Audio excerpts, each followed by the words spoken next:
Yo la verdad estoy muy agradecida con nuestra Rosita de Espinar porque siempre tiene esa preferencia con el programa, está dispuesta a declararnos, a hacer nuestro cherry en pleno concierto, siempre recuerda a Purito Perú, siempre recuerda a nuestro productor Eduardito Chacón. Un beso para ti, mi querida Rosita de Espinar.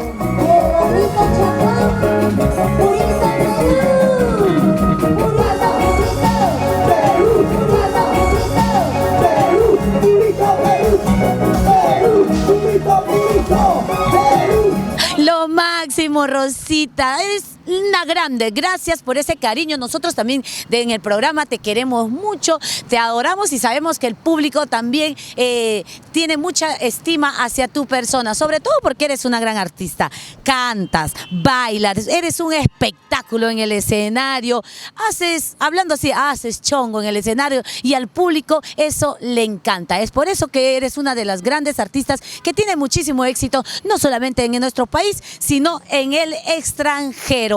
Y también queremos decir gracias por declarar todo esto a nuestro reportero en acción. Gracias.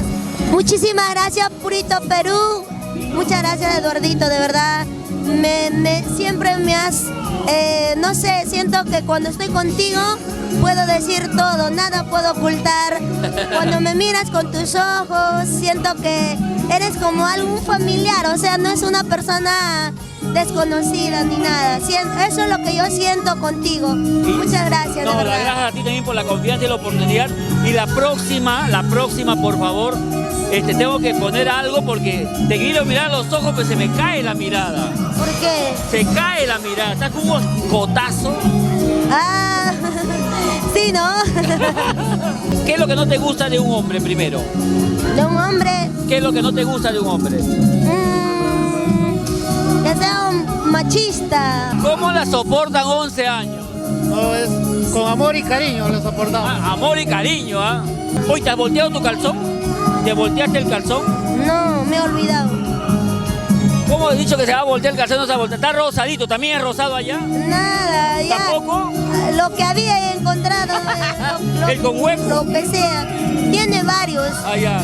Oye, ñañita, gracias por todo. Gracias. Y vamos a seguir, te cambias y vienes acá a chelear, me imagino. Sí, voy a estar con mis fans, voy a estar con los artistas que están cantando también. Perfecto, ñaña, como siempre, gracias. Gracias. Y para adelante nomás. Gracias.